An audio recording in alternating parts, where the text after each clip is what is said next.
한국 시 읽기, 김상미 시인의 시,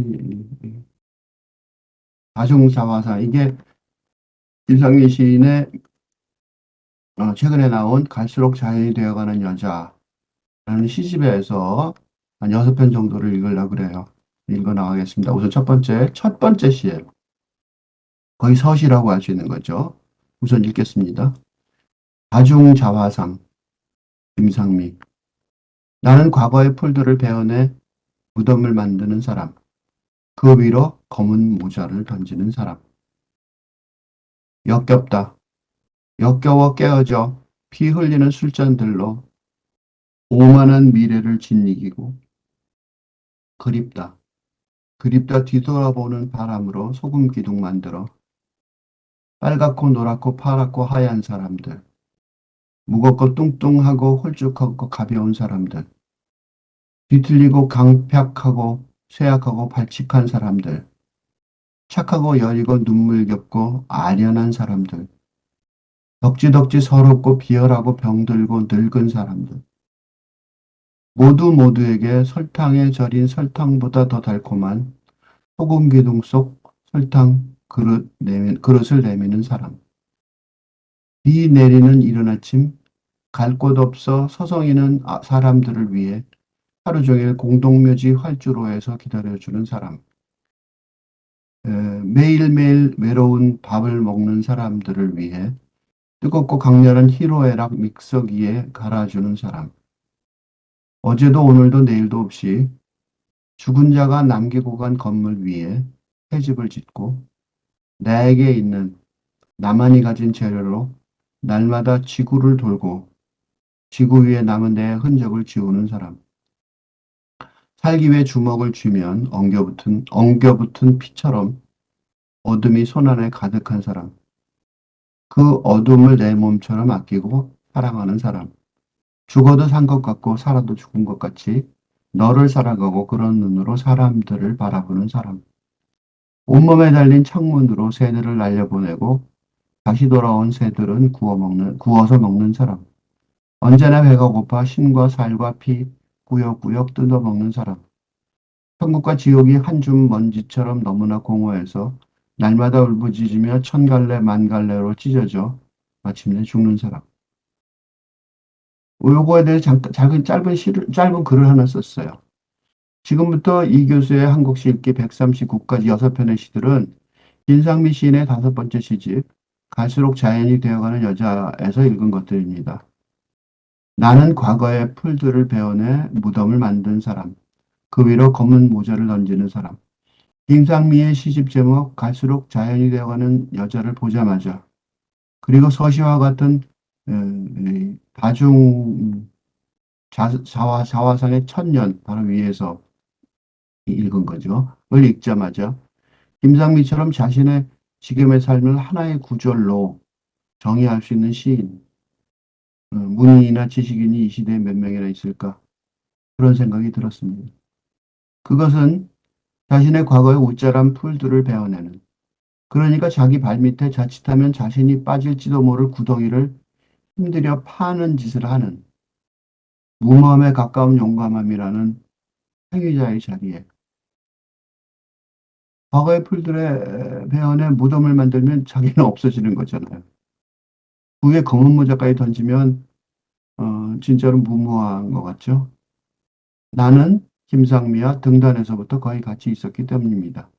김상미가 같이 나랑 같은 잡지사에 나보다 1년 먼저 등단했죠. 그래서 거의 같이 있었던 거랑 마찬가지죠.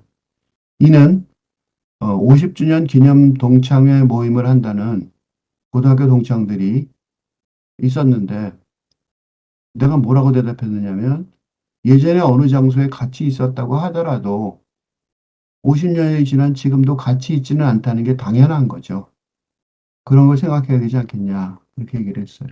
관음 정반대로 30여 년 전 문단 등단의 시점부터 지금까지 이 땅 위에 어느 장소에서가 아니라 그런 적은 거의 많지 않은데 가끔 어쩌다가 얼핏얼핏 10년마다 한 번씩 그랬었는데 우연히 만난 거죠. 어떤 미지의 장소에 같이 있었던 것 같습니다. 그것은 그 장소가 무엇일까 생각을 했어요.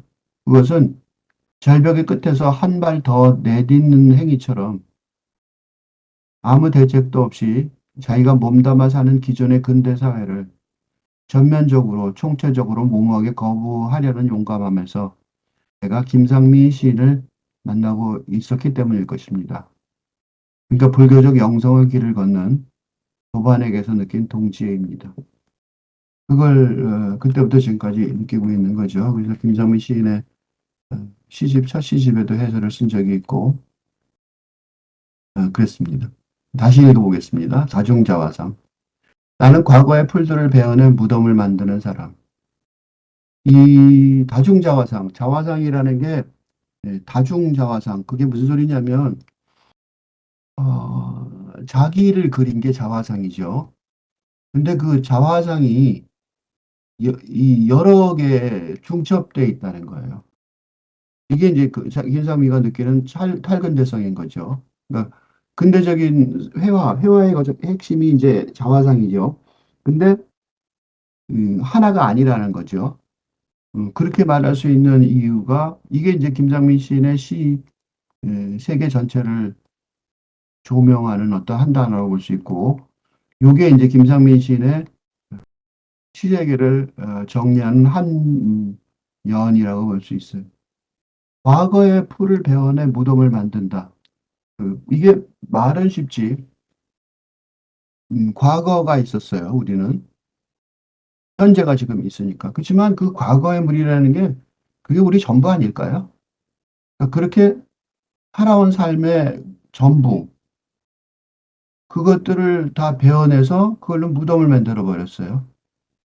그러니까 나는 이제 그 과거의 풀들을 다 베어버렸으니까 현재 아무것도 없는 거죠. 그러니까 현재까지 만들어진 모든 과거를 다 부정하는 그런, 아까 얘기했듯이 무모함이 있는 거죠. 그 무모함에서 김상미와 내가 만나는 것 같아요.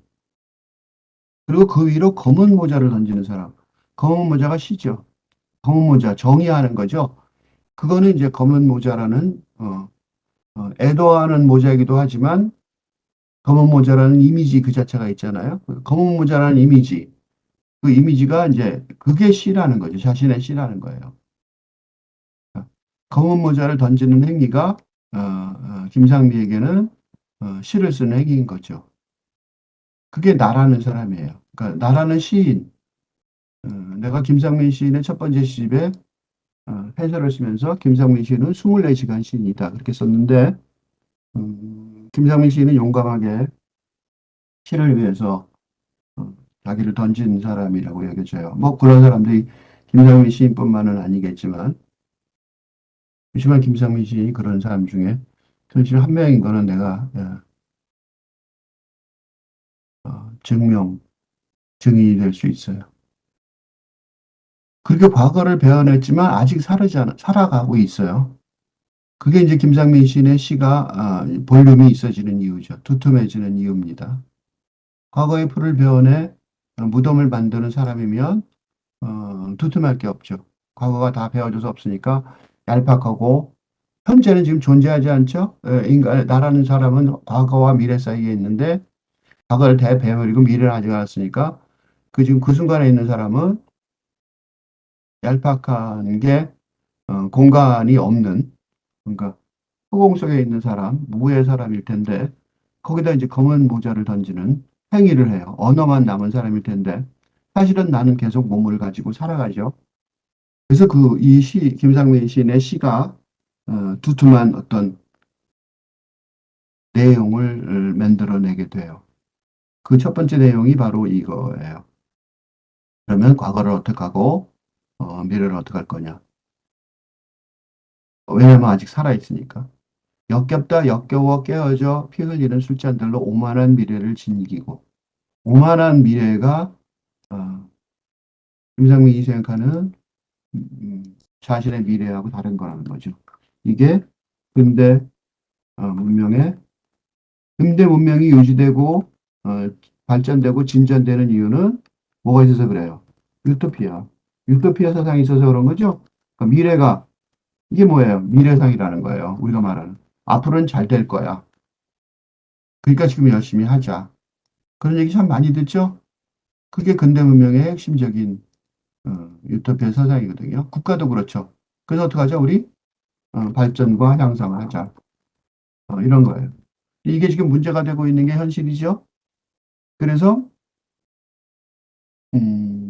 역겹다는 거예요. 그거는 이게 안 되는데 이거 사기죠. 왜냐하면 이거를 결정적으로 문제가 생기는 게 기후위기죠. 이게 얼마나 엉터리라는 걸 알고 있는 증명이 되고 있어요. 그죠? 기후위기가. 우리도 많이 겪죠? 엄청난 추위, 엄청난 그 더위, 그죠? 그래서 그거를 임상민 시인이 보는 거죠. 그러니까 과거의 풀, 과거의 김상민 시인이 말하는 이 과거의 풀들은 단순한 한해 과거가 아니라 의식을 가지고 보는 과거라는 거예요. 그래서 축배의 술잔들을 깨워버리는 거죠. 근데 그게 그냥 깨는 게 아니라 자신의 피 흘리는 과거를 베어내는 것식으로 자기의 미래를 부시는 거니까 당연히 이제 육체적으로 피를 흘리게 되는 거죠. 그 피가 김상민 시인한테는 당연히 가난, 어려움 이런 걸로 다가오고 있어요. 아직 미래는 안 왔으니까. 그립다 그리워 뒤돌아가는 바람으로 소금기둥 만들어. 근대문명의 또 하나의 약점이라면, 근대문명의 또 하나의 틀이라면, 노스텔지아가 있어요. 그러니까, 과거의 회상이죠. 그러니까, 근대문명의 또 하나의 축이 이건데, 이게 이제 과거예요. 이건 과거상이죠. 그죠? 과거를 회상할 때, 노스텔지아를 가지고 회상을 해요. 그리운 게 있는 거죠. 이걸 없앨 수는 없어요. 우리가 과거도 없애버릴 수는 없어요. 그러니까 과거가 어떻게 유지가 되냐면, 그거를 감싸고 안아서 넘어가는 거예요. 그래서 지금 시대, 요거를 이론적으로 설명하면, 그래서 탈근대 시대, 탈근대 운명, 뭐 탈근대 운명의 어, 역사학은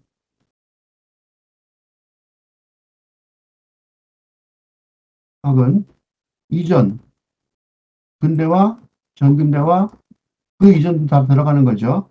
운명의 포월이에요. 그러니까 버릴 수는 없어요. 버리면 아무것도 안 남으니까. 그리고 그래서 그거를 포함하고 포함하지만 그걸 갖고 유지할 수가 없으니까 초월해야 되는 거죠. 그래서 그립다는 말을 없앨 수가 없어요. 그래서 소금 기둥이 만들어지는 거죠. 그러니까 포기할 수는 없는 소금 기둥이 있는 거죠. 그렇지만 돌아보면 안 되는 거예요. 소금 기둥이 뭔지 아시죠? 욥의 성경에 나오는 욥의 아내가 소돔과 고모라는 성경의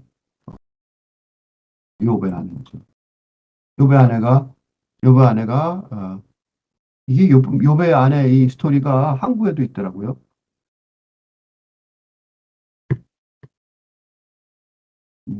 이런 뭐 돌아섰더니 집안을 버리고 돌아갔는데 뭐 어떻게 됐다. 뭐 집에서 뒤에서 무슨 여자들은 대부분의 경우 여성성이죠 이게. 여성성은 훨씬 남자들보다 훨씬 육체적이죠. 사랑이 넘치죠. 남자들이 못하고 있는 아주 특별한 점이 있어요. 왜냐하면 엄마로서의 그 여성성이 있어서 그 여성성의 어려움을 말하고 있는 것 같아요.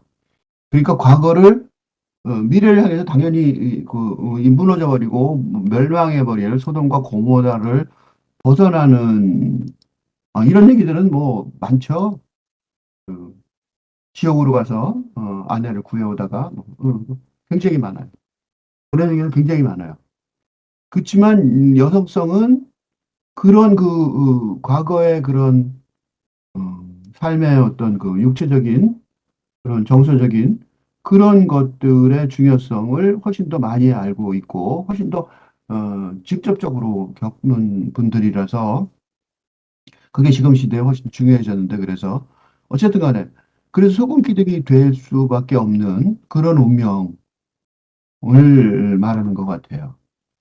예, 용감하게 앞으로 못 가죠. 용감하게 앞으로 못 가는 거예요. 그게 어쩌면 어쩌면 당연한 세상, 당연한 태도일 건지도 몰라요.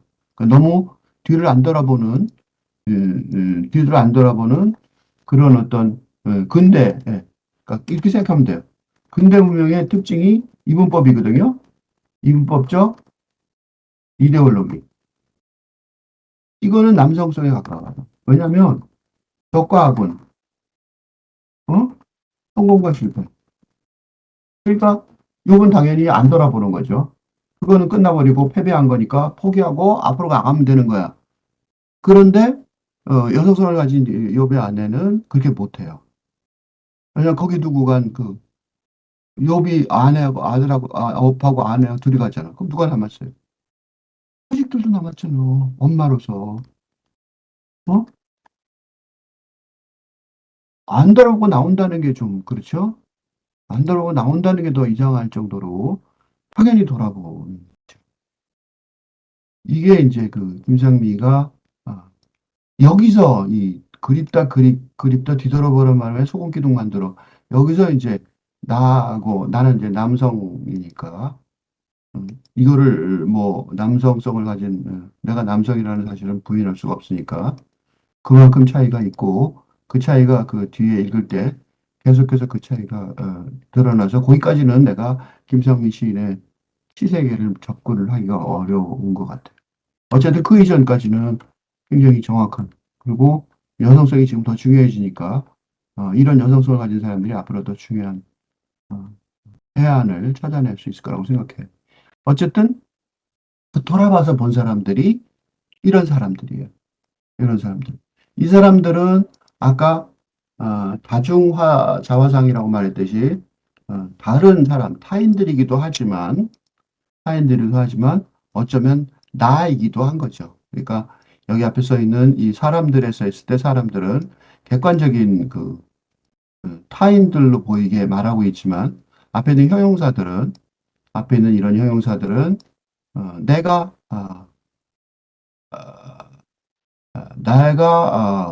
갖고 있었던 어떤 정서적이고 육체적이고 감정적인 어떤 그 특성들이에요.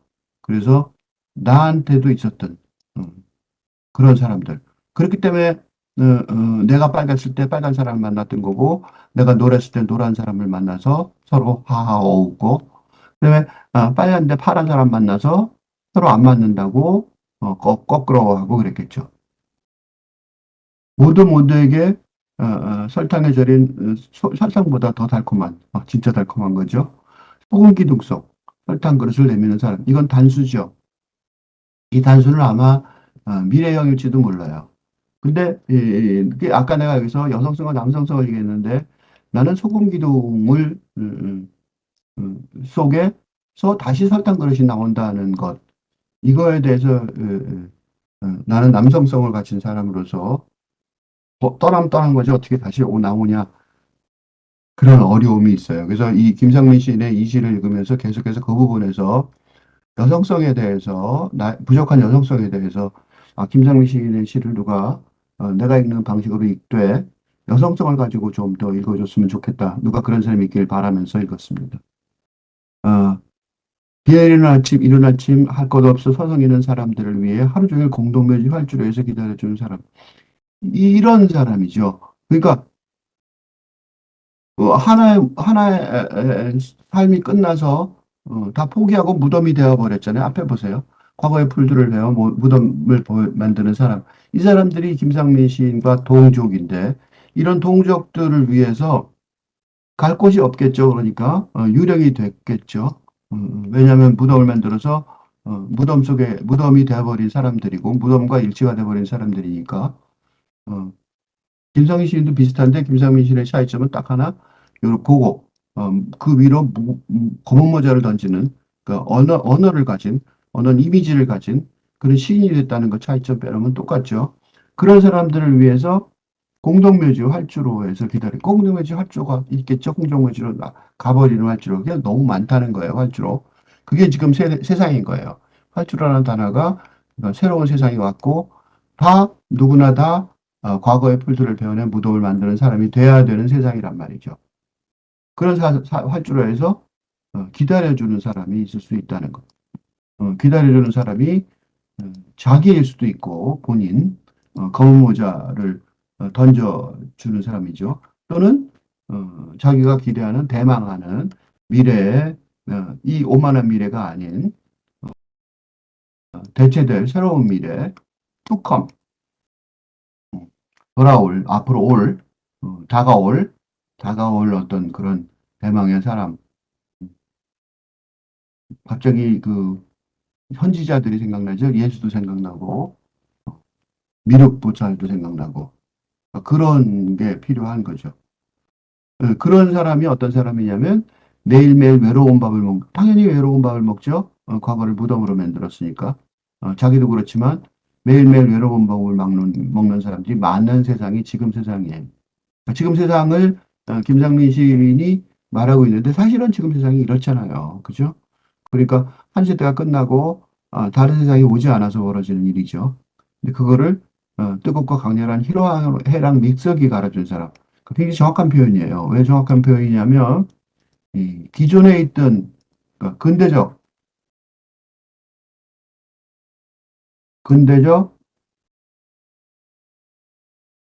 감정과 정서에서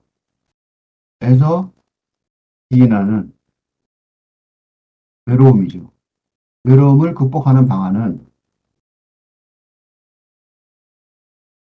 어?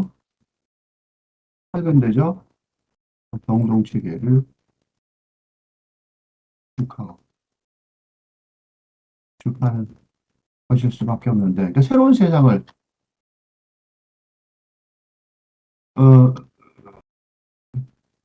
이렇게 얘기하면 이게 갑자기 무슨 내 이론을 따라오지 않은 사람들은 좀 어려울 텐데 조금 설명을 더 해보면 이 근대 사회도 르네상스에서 생각해 보세요.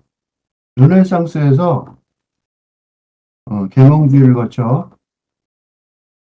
프랑스 혁명에 이르기까지 근대 문명의 문화의 형성기는 뭐였어요? 중세, 전근대 시대의 감정과 어, 느낌의 이 체계를 버리고, 그지? 새로운 감정과 정서의 체계를, 정서를 시스템을, 어? 구축하고 배우는 과정이었습니다. 일 수밖에 없죠. 왜냐하면 중세 때는 어땠어요? 사람이 중심이 아니죠. 이때는 뭐냐면, 어, 임금, 그지? 왕이 신이고, 백성은 아무 때나 죽여도 되는 노예라는, 그지? 그러니까 근데 이때 어떻게 됐어요? 갑자기 시민의 평등한 지위에 걸맞은. 이때 뭐가 생겼어요? 그래서 사랑, 낭만적 사랑을 바탕을 둔 근대 가족, 근대 국가를 만들어낸 죠 새로운 낭만적, 응? 새로운 감정과 정서의 시스템을 구축하는 과정이었다고요. 그와 마찬가지로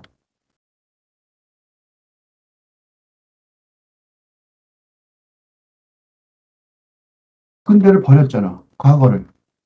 의 과거 전부를 포기한 상황에서.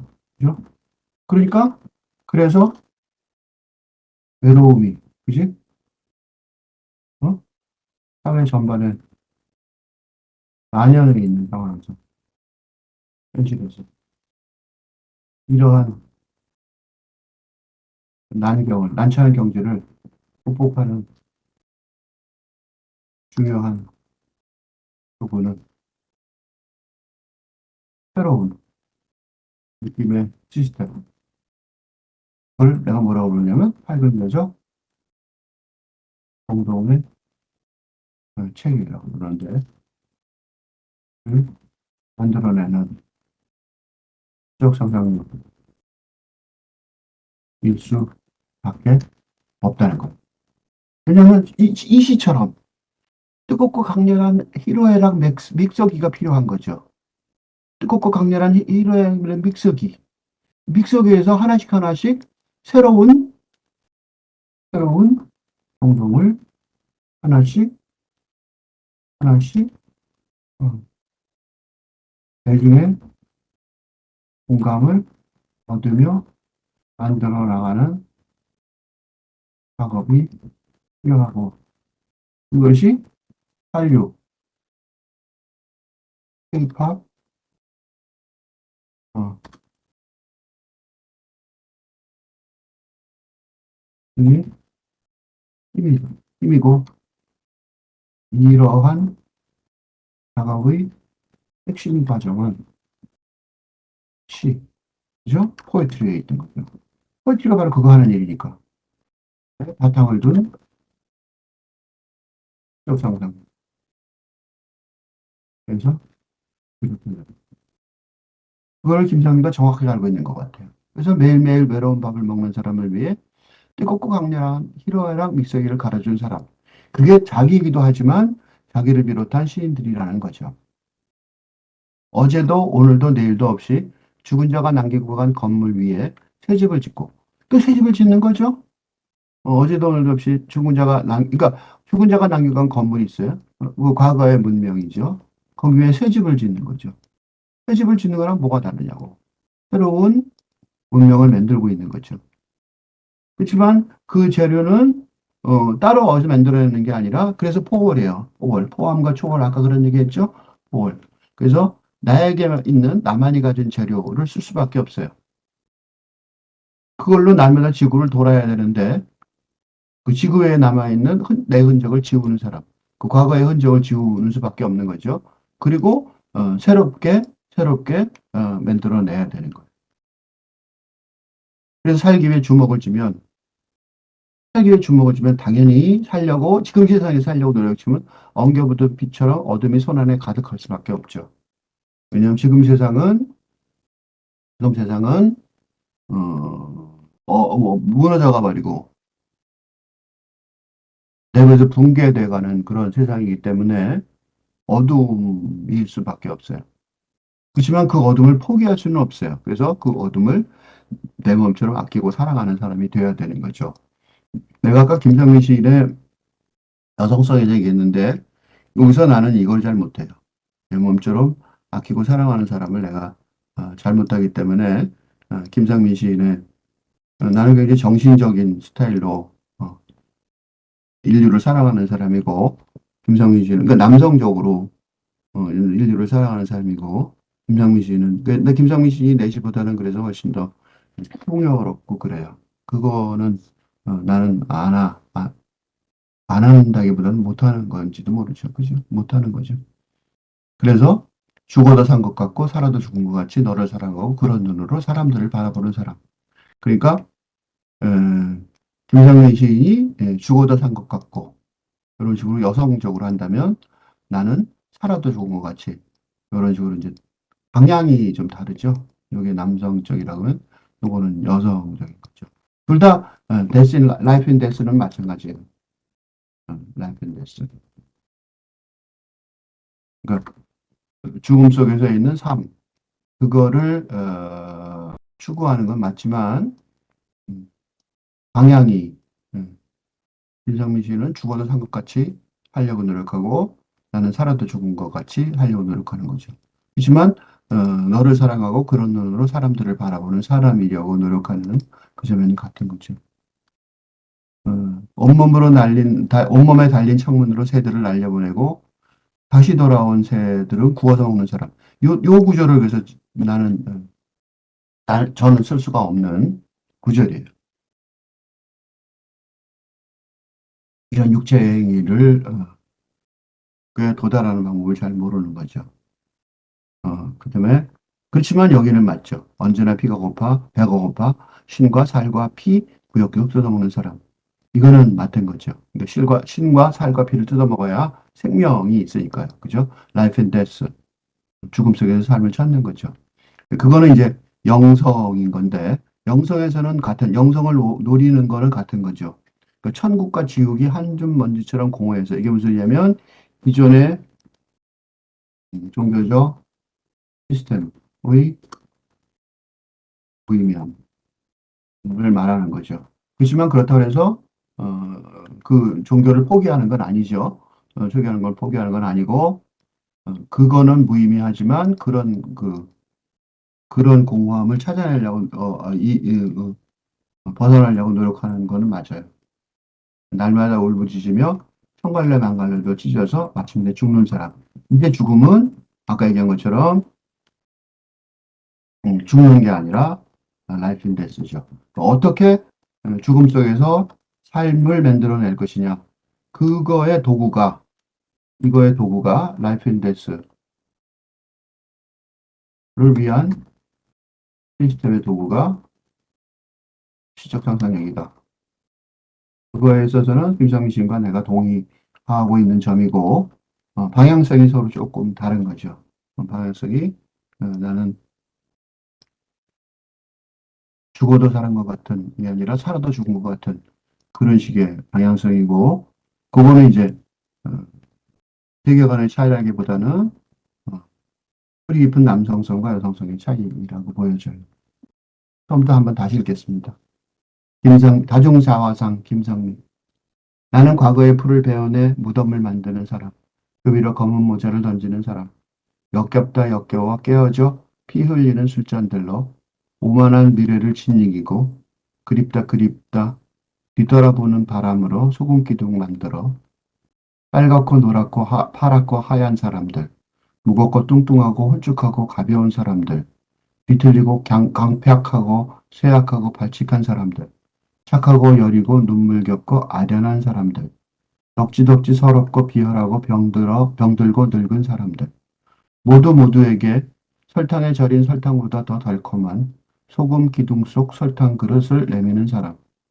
비 내리는 이른 아침 갈 곳 없어 서성이는 사람들을 위해 하루 종일 공동묘지 활주로에서 기다려주는 사람.